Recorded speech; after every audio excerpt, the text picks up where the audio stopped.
Inkosi abaseRoma, incwadi yabaseRoma chapter 8 verse number 2 and 3. Chapter 8 verse number 2 and 3.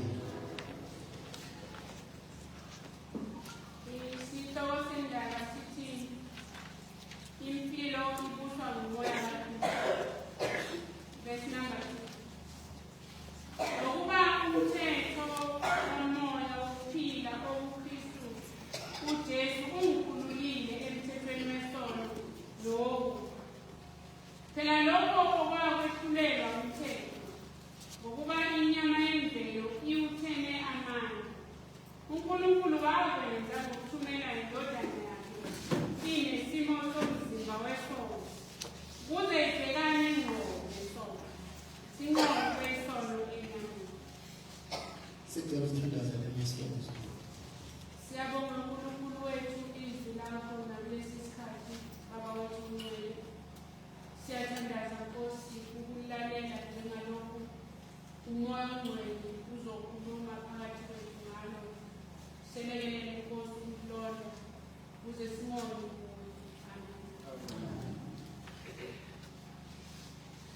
Amen. Sekhulumele izwi bazalwane ebandla lithi amen. Amen. Uyabona verse 3 uyifundela yena kahle ekhaya nawe. Akwanza ukuhamba kanje ngeverse kodwa nje verse 3 ukhuluma yonke indaba. Ngaphansi bese kwalesi sihloko esithi impilo ebuswa ngumoya kaKristu. Impilo ebuswa ngumoya kaKristu. Impilo ebuswa ngumoya kaKristu.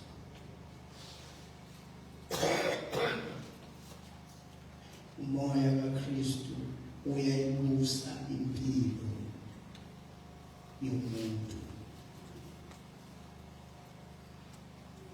Ovumayo.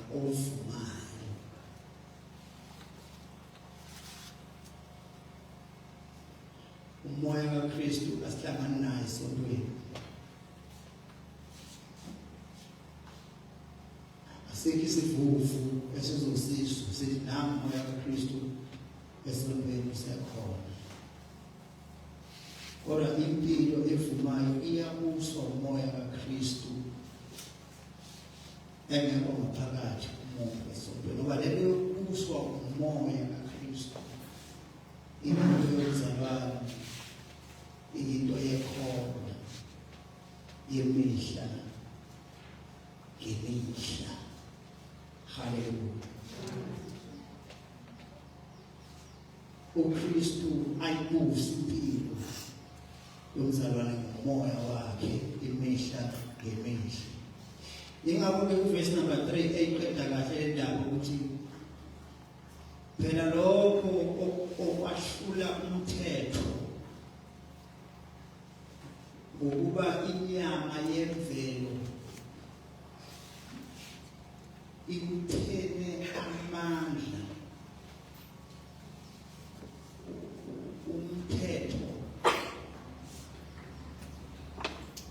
inyama yemvelo iwuthele amandla ibazalwane. Nami ngiyanazi nekwazi inyama yani iwuthele amandla umthetho. Inyama yemvelo iwuthele amandla umthetho. uNkulunkulu wakwenza ngokuthumela indodana yakhe inesimo somzimba, isimo senyama, isimo semvelo, umzimba wesono, ukuze ibhekane ngqo nesono. Angiphinde futhi uNkulunkulu wakwenza ngokuthumela indodana yakhe inesimo somzimba wesono. Engena sono kodwa yayembatha umzimba wesono ukuze ibhekane ngqo nesono, sinqotshe isono enyameni.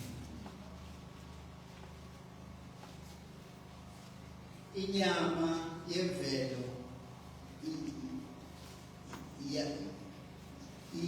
yawuthena amandla bazalwane umthetho. Kana lapho lisazoshaya verse number 2 lesifundile. Inyama yemvelo yawuthena amandla umthetho. Masikhuluma ngomthetho lo ukukhulunywa ngawo la, ukukhulunywa ngomthetho kaMoya.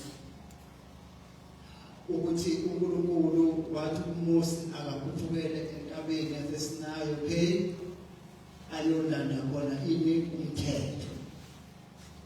Nangempela niyayazi iBhayibheli njengabafundi balo kuleyo ndawo wabuya umthetho wabakhona. Wafanele umthetho ubuse abantu.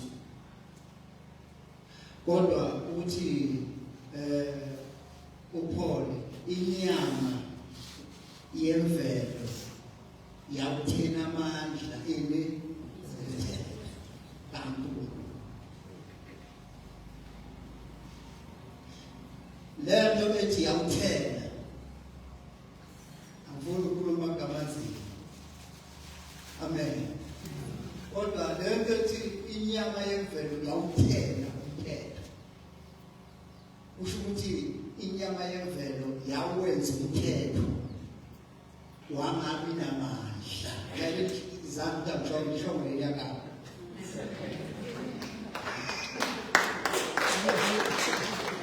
Hallelujah. Inyama yemvelo yawuthena amandla umthetho ukuze ungabi namandla. uNkulunkulu okunye wesa yena kwazi ukuyikhulumela, kwazi ukuyibhekela yena umthetho kubantu khona lapha entabeni yaseSinayi. Wesho uNkulunkulu umthetho wawubeka uNkulunkulu umthetho. Eminye yemithetho ayishaya uNkulunkulu ukuthi ningakhonzi izithombe. Angithi awubeka uNkulunkulu umthetho lo. Kodwa uthetho 1 2 3 4 5 6 uMose ephindele eSinayi ehleli noNkulunkulu. Bathi abantu laba kade bashaya umthetho uNkulunkulu banike umbani ukuduma isizulu kwenza yonke into eletha umthetho. Bathi uMose asisambuka asebangile samu. uMose uyo wasikhipha eGibhithe. uMose manje sambuka kuba baze bedayi asangithole legolide bese siyakhonza bese wena alo usibuyisele labo bantu kade beshaya umthetho kuzolo lokhu. Kodwa 1 2 3 4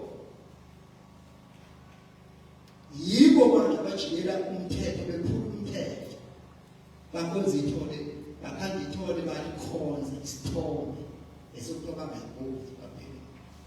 Uma uPaul esho lamazwi la ebhala la ukuthi umthetho wemvelo, umthetho wemvelo, umthetho wesono wemvelo wathenwa, umthetho kaNkulunkulu wathenwa umthetho wemvelo. Usho bona lapho oqala kubonakala ukuthi imvelo inamandla okwenza umthetho ngazi ukuthi awukho. Hallelujah. Imvelo, umthetho wesono wemvelo waba namandla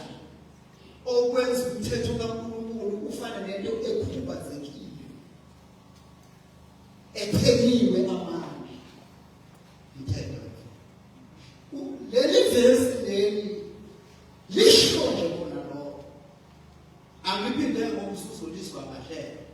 Phela lokho okwehlula umthetho, lokho kwenza bezalwane.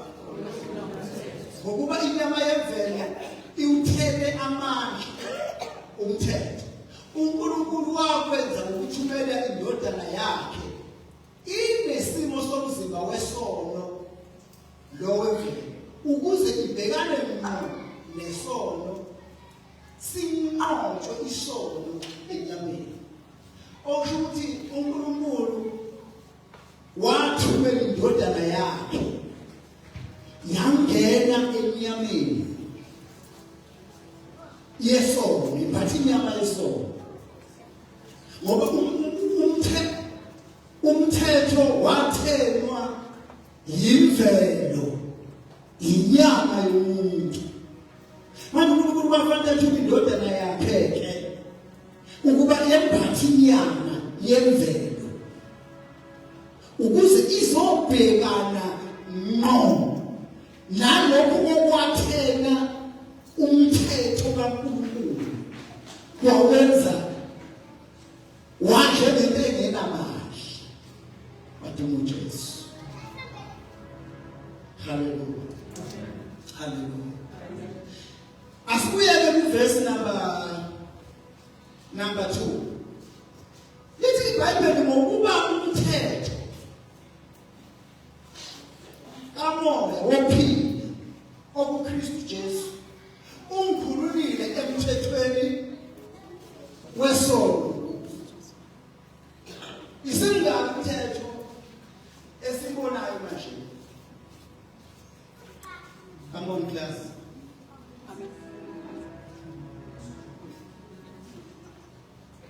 Honesty.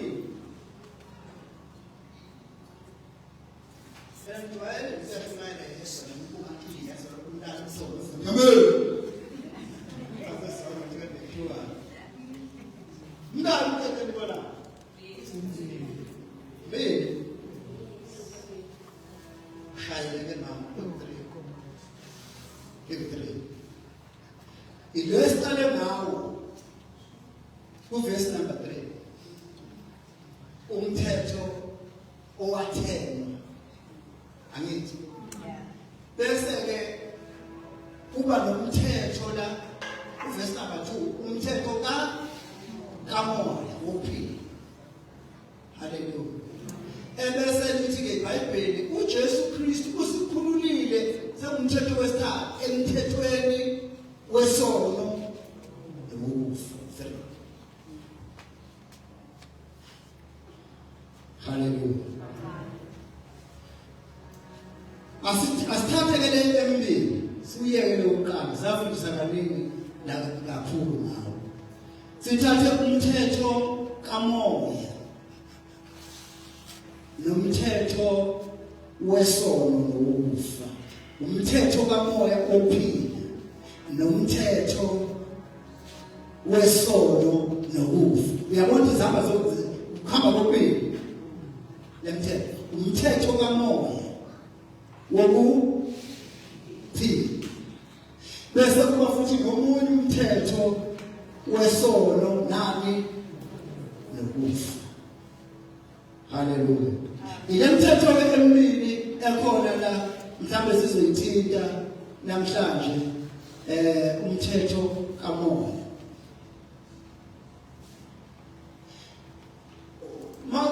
Yabona ngokwelo iBhayibheli lapha umthetho kaMoya ubuku na omkhulu okushuthi lo lisekunikeza ukuthi umoya ongcwele.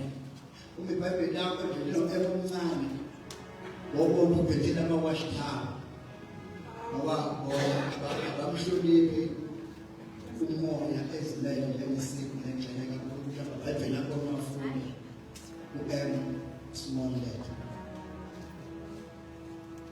La ukhuluma ngomthetho kaMoya. Akhuluma ngomthetho kaMoya, ukhuluma ngomthetho kaMoya ongcwele. Hallelujah. Bazalwane, ayikho into engenamthetho. ayikho into engenamthetho emhlabeni. Even ngisho ngazokuthiwa ngezikhathi zokugcina kuyokwambulwa indoda engenamthetho. Ushiwo lo okaKristu. Kodwa ulizobe nawo ewayo umthetho. Maye mbulo. Ngoba ayikho into engahamba emhlabeni ingenamthetho. Hallelujah. Ngoba umthetho kaMoya wokuphila obuKristu Jesu umkhululile emthethweni wesono. Yonke into noma iyaphila noma ayiphili inomthetho. Uyabona nje umuntu wena nje nomthetho nawe uyazazi noma usokusukela okwakini uthi umthetho wami. Umthetho kabani na? Wami. Nabantu basho bathi umthetho wakhe. Ngoba nawe ukhona umthetho kaNkulunkulu, ukhona umthetho kaMoya. Kodwa futhi ukhona umthetho kabani na? Wakhe. Asingena ke umthetho wakho. Umthetho kodwa nawe notice ukuthi umthetho wakho. Awusithi umthetho wakho. Ukuthi usufuna ukukhuluma ngecharacter yakho. Umthetho wakho. Yabona umthetho wami mina ngisho futhi ngeke ngiguquke. Umthetho wakho. Amthintwa umthetho wakho. Noma ngingakusho lokho. Kodwa wokwazi ukuthi ukhuluma ngomthetho wemvelo.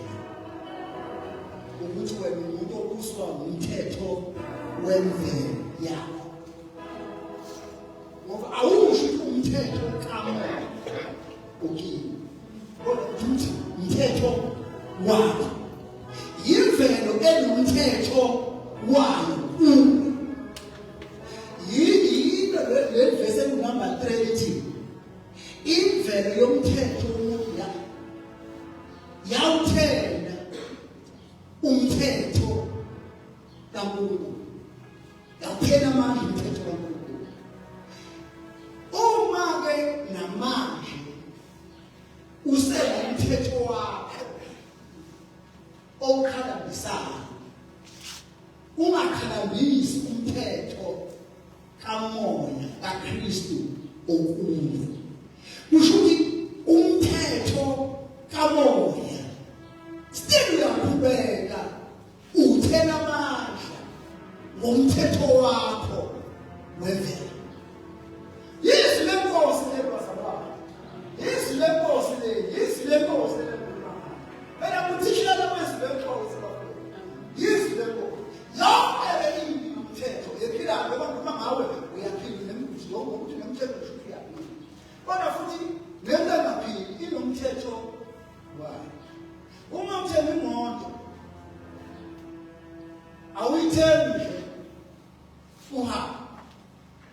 Uyithenga bakunike ibhuku lomthetho wayo. Ayiphefumuli imoto kodwa inomthetho wayo. Hallelujah. Okufanele ulandele uma ufuna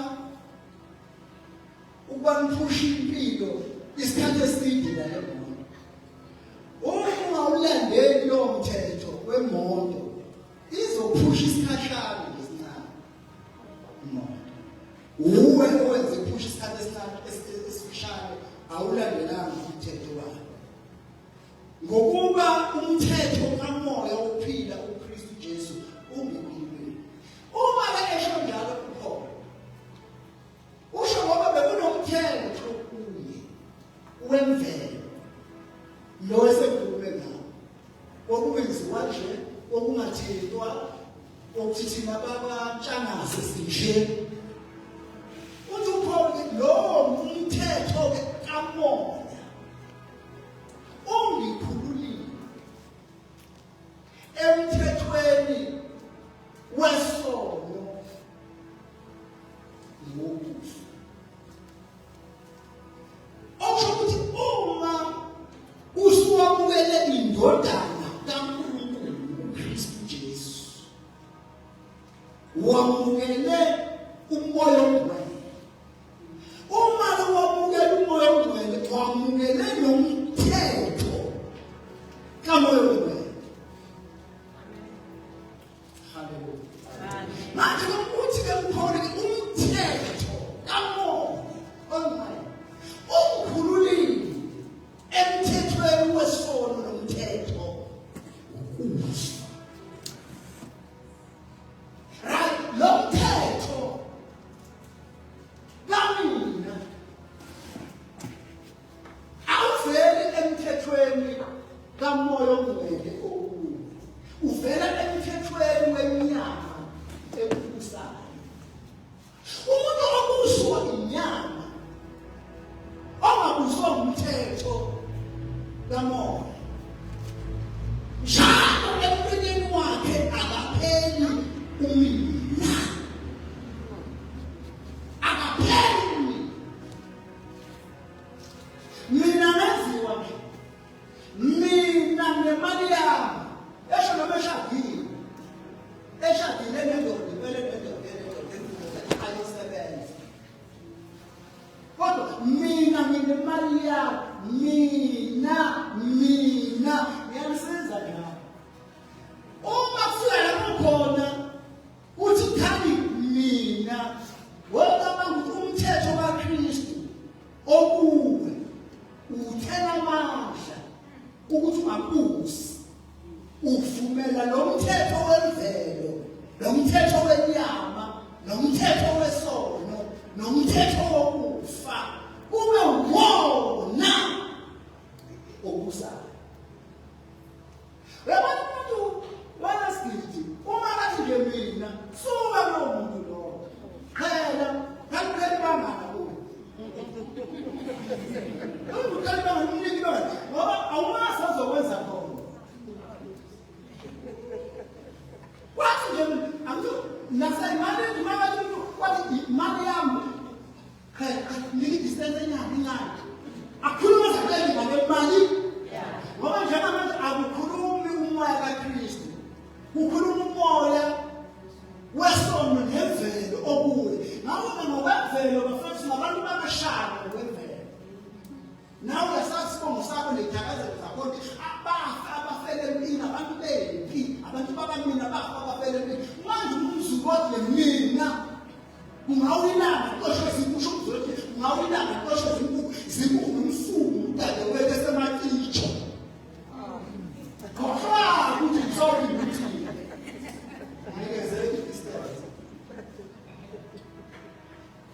Uma sikhuluma bazalwane ngalokuthi uma kathi mina ngiki distance bese ngakhuluma topic enzini. Ngoba ngisho umkakho mayisethe mina ngiki distance unike imali yakhe distance unike phoma unike distance uphoma unike nje unike bese uyama. Ngoba usetheni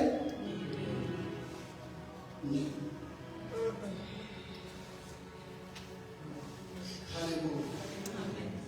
Ungokuba umthetho kaMoya wokuphila okuKristu Jesu wenze njani ungukhululile. Nawe bazalwane umthetho kaMoya okuKristu Jesu ukukhululile yini? Ngiyabona ukusindiswa kwabona. Ngoba ukusindiswa ngapha kukhipha empilweni. Ngisho lesigebengu siyakhipha ligama masesesonweni. Wabona ngoba ngisho umuntu otshwala uyabuye utshwala bahithini masezongena esontweni. Ngisho umbhemu ogwayi masezongena esontweni uya ucima thina kade sihlangana nabantu uzumshisa ugwayi ethi ucima ngoba efuna ukubingela umfundisi nje yabafundisi esontweni.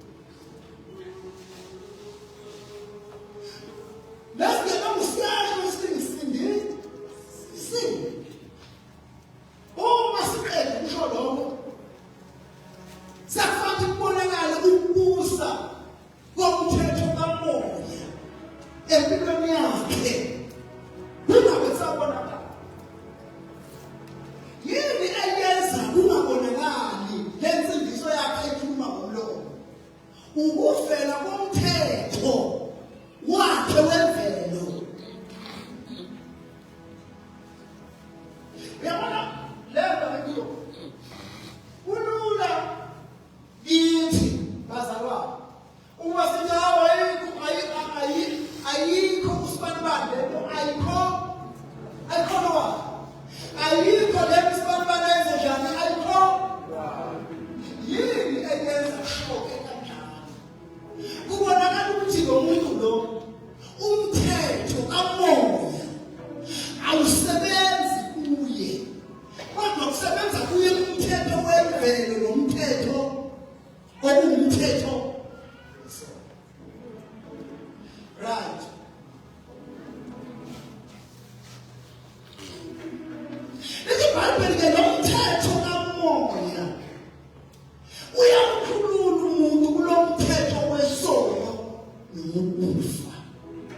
kaMoya uyakhulula umkashisa abazalwane angiphe ngokushumana kanjena nje ngasaba lo mthetho kaMoya uyamkhulula umuntu kulo mthetho yilapho kusibona khona abazalwane lokuthi akahambi ngokwenyama akahambi ngokwemvelo yakhe ukhululekile impela lokuthi umthetho kaMoya kaKristu umkhululile ngoba lezi zinto azisafumaniseki.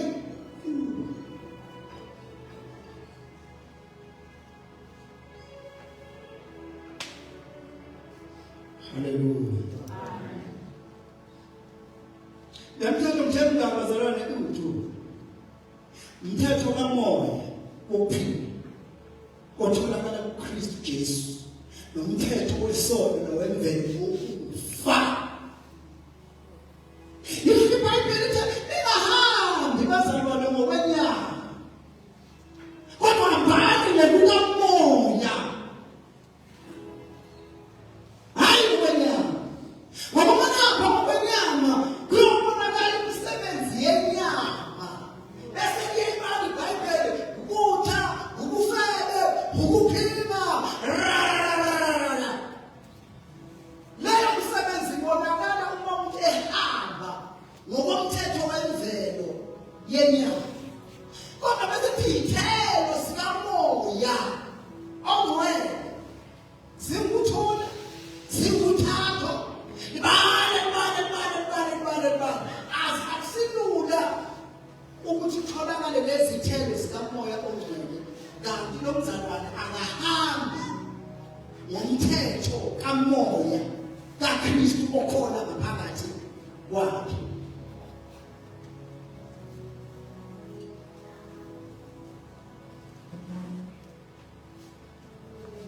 Hallelujah. Asithathe kancane sifunde ku-chapter 7 kuyo le ncwadi uverse number 20. Uma engenza lokho engingakuthandiyo, akuseyini engenza lokho. Yini ukholwa njengoba? Chapter 7 number 20. Fina fomo.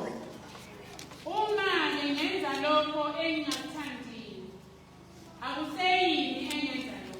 Ukholwa uma umuntu esenza lokho angakwenzishana angakuthandi akuseyena umzalwane lo akuseyena umzalwane owenza lokho angakuthandi lokho esemvume ngakho kaMoya. Yini kanti kwenzeke lento ongayithandi yingoba lapha umuntu kunomthetho wemvelo umthetho wani wesono nokufa. Okhuluma ngenza lokho engakuthandiyo akusamina kodwa sengumthetho wosono nowenza na nowokufa. Right baba? Kodwa isono esihlala kimi. Yes. Ngalokho ngithola ukuthi kunomthetho kimi. Uthi kuPaul ngakho bengithola kunomthetho kimi nami. Right? Okuthi uma ngifuna ukwenza okubi. Okuthi uma ngifuna ukwenza umhlangazalwane. Right? Okubi kube nami shaya. Awuphinde Bible yazi ukuthi bese shaka mlanga awuphinde. Uma ngenza lokho engingathandi, Uma wenza lokho engakuthandiyo akuseyini engenza lokho. awumenza lokho. Kodwa isono esihlala kimi. Isono esingenzisa lokho.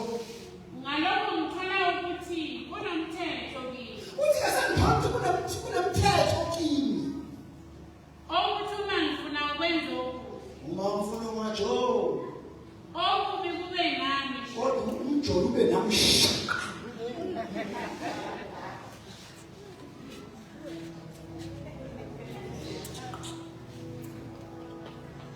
Akakho lapha ingane zami ongathandi ukwenza lokho. Lonke liyathanda ukwenza kodwa ngeke ukuthi kunomthetho lapha ngaphakathi.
yaphanga.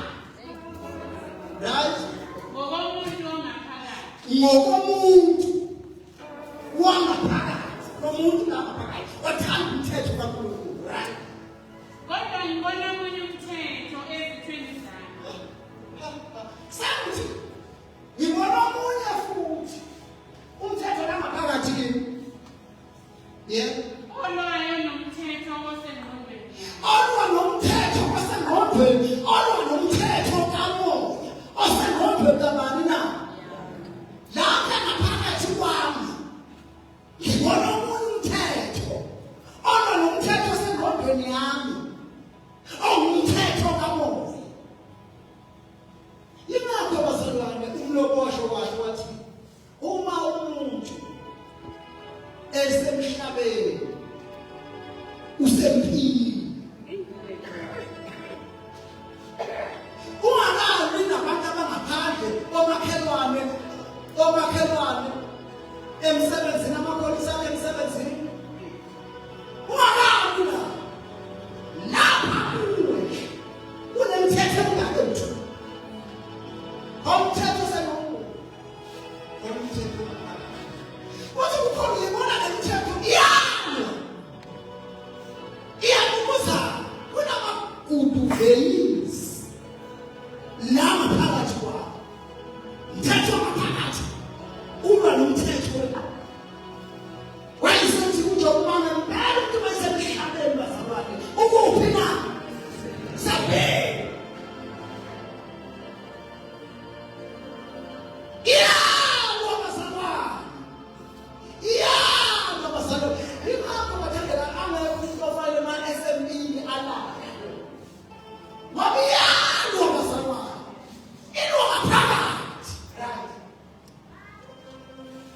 Ungithumela emthethweni wesono osezithweni zami. Lo mthetho lomunye uyangithumba. Ungenze njani? Alimkhulumeni, ungenze njalo umthetho. Lo langa phakathi kwami uyangithumba. Uyangithumba. Lenzi bangikhuluma kakhulu vele ngalento yokuthumba abantu. Niyazi thunjwa abesifazane kuthiwa kunomsebenzi eGoli agijima ekhona umuntu abamthumba okabathumbela bazomthumba bamshushumisa. Lo moya lomunye ongaphakathi uyangithumba, uyathumbana lo moya.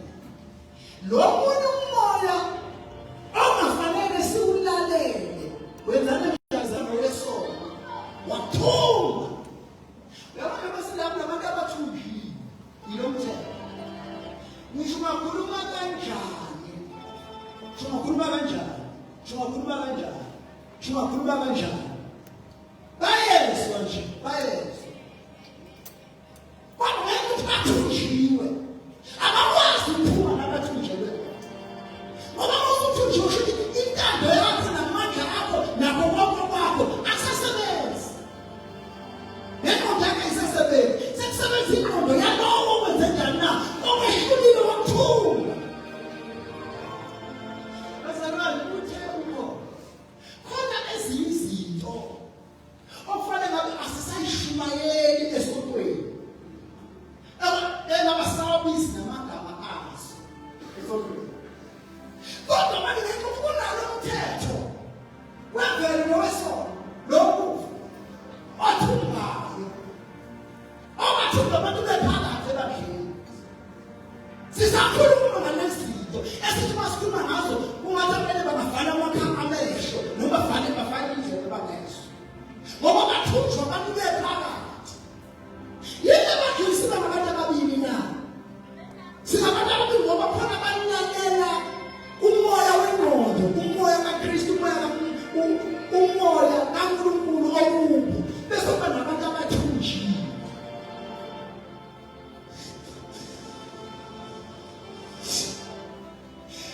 Uyabona uthunjiwe bazakambini akazwa lutho ngoba uthunjiwe. Uyabona usuka ngojolayo nje unesa umjolo wakhe ngoba ngikhuluma nje nesakha umjolo wakhe uthi into right yena impela kuyiye ngokuphuma ngebhokisi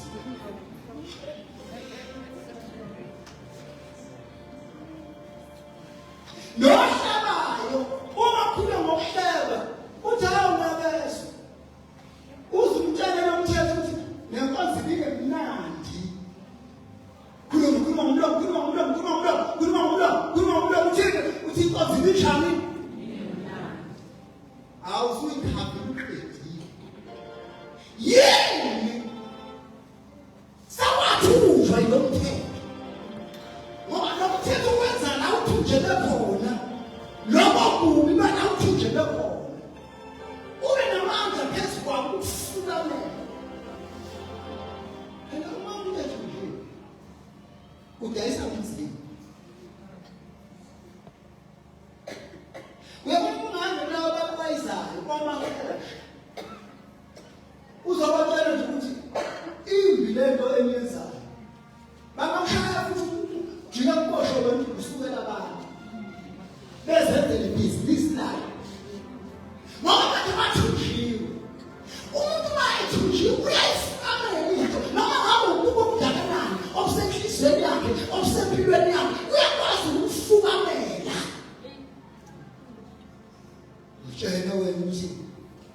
utshela wena ukuthi inkonzo ibiyiphi wone nabanye abangayizwanga ukuthi inkonzo iyiphi mthetho wenzeka ifukamele lento fukamele lokububula utatela 24. Maye yini muntu wosizi ngubani oyangikhulula kulo mzimba wokufa na kepha makabonge uNkulunkulu ngoJesu Kristu inkosi yethu ngakho-ke mina ngokwami ngikhonza umthetho kaNkulunkulu nengqondo kodwa umthetho wesono ngomzimba khonza umthetho kodwa kuyakhala yena umuntu ngokubona ngesibonelo lapho umuntu akhala manje umuntu maye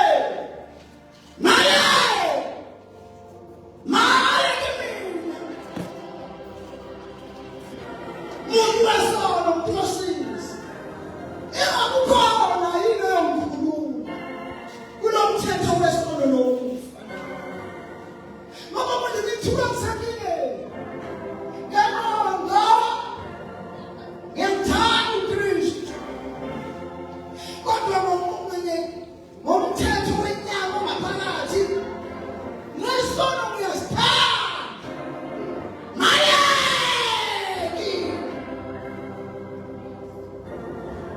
ukhona yini yomkhuluma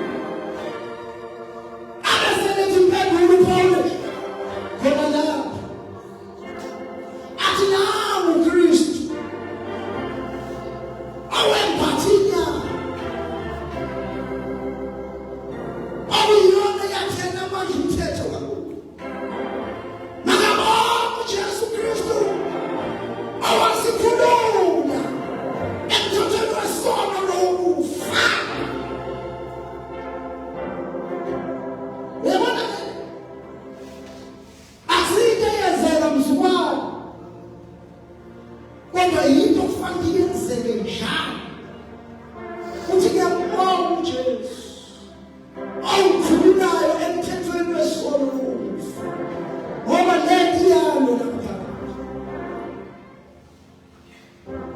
anguye ngithi yonke into bazalwane la emhlabeni inomthetho ngoba mkhulu nawe uthi unomthetho wayo kodwa sibuka le mthetho emibili umthetho wokuphila kaMoya nomthetho wesono nokufa umthetho wokuphila sengqondweni uphezulu ukubazalwa phezulu sengqondweni umthetho wesono nokufa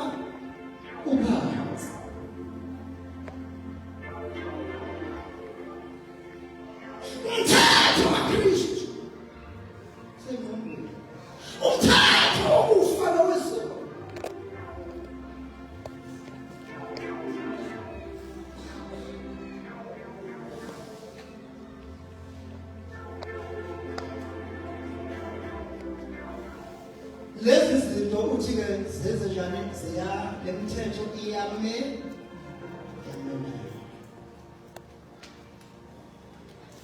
Kodwa khona ukufana uqobo. Noma ubena nakhona ukufana uqobo. Ngiyazama ukuthi isibonelo esilula bazalwane ukuthi kunomthetho we-force of gravity. Othi yonke into ekhandwe lapha emhlabeni edalweni noma ekhandwe lapha emhlabeni ayikwazi ukuphakama. Yethu noma izama ukuduma njengoba nawe ngamandla uzama ukuduma kazaza izaqamba kanye impela zama ukuduma yizama uzama ukuphakama uzothi uthi usela esaba nomthetho we-force of gravity okudonsayo uzama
level ethe thuthu kune-level yabantu, kune-level yabanye abazalwane,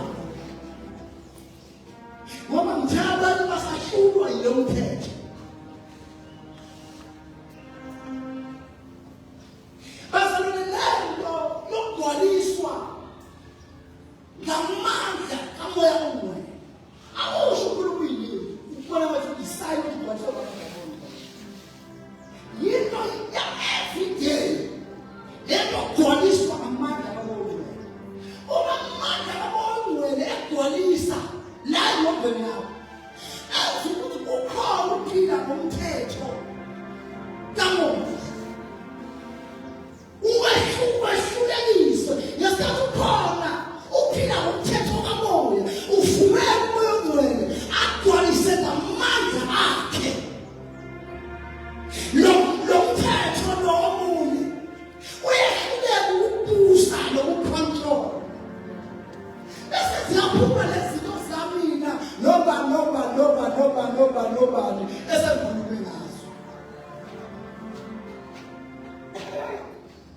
Umthetho kaMoya okuKristu Jesu ungikhululile emthethweni wokufa nomthetho wesono. Ngakho uKristu bazalwane, uma sithi wasikhulula ezimweni, asibani bazalwane ungakhulula ezono number 1 ezono number 2, no. Sikhuluma ngenkululeko yangempela, inkululeko eyenzeka imihla namalanga kithi. Kristu wangikhulula ebomini, sengikhululiwe ebomini, sengikhululiwe ezonweni. Ngisho ukuthi angisaphili bazalwane ngomthetho wemvelo, ngomthetho wesono, ngomthetho wokufa, ngikhululiwe. uKristu wasikhulula bazalwane. Ithi iBhayibheli isoka mabakhululekileyo impela silapha emhlabeni. Kuyanikwa lapha ekolweni. Masingene ekolweni sikhona emzabalazweni, kuyazatshalaza. Uma ungayimisela ukuzabalaza, inkululeko ngayo ukuthi babuza kwasopolitiki ukuthi bakwezele ikhundla nje kamdala noma sebegugile, bagugele khona ekhundleni. Babuza yini? Asasabalaza. Kuze sithole le nkululeko lesasabalaza. Masingayiniki ingane le nkululeko, zizanyosha ngoba asibazi ubuhlungu ngoba semasibeni ngaphambi. Ngoba umfukame ahlema shakasabalaza. Yasengalazwa. Mawufuna ukukhululeka uyasabalaza. Mawufuna ukukhululeka kulo mthetho wesono nokufa uyasabalaza. Sengathandaza egameni likaJesu. Uyasabalaza. Uyasabalaza. Uma insizwa ifuna ukuphila ngomthetho kaMoya uKristu Jesu, kumele isabalaze. Ayithi ngihlala kuwe uJesu Kristu ngoba esemoshokile okwamakhizane enkomeni ingenethikile. Uyasabalaza. Uma ubaba ngena kulento kaKristu uyasabalaza. Ngoba bezifishwa intombi ezinhle azizukufishwa. Intombi enjani? Zawuhlala zikhona. Haleluya. Uyasabalazwa. Haleluya. Ngikona bomama sesivana. Amen. Uyasala. Abakhuluma mama uyasala.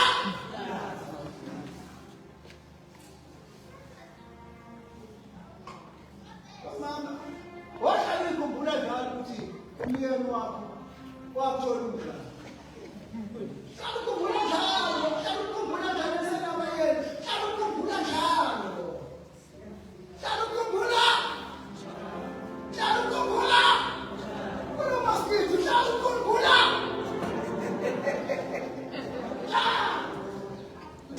Baba, leso lakhe lampona ngaleso sikhathi. Lakuthanda leso structure sakho esinjalo. Wena ufikele lapha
shosha kuyaliwa.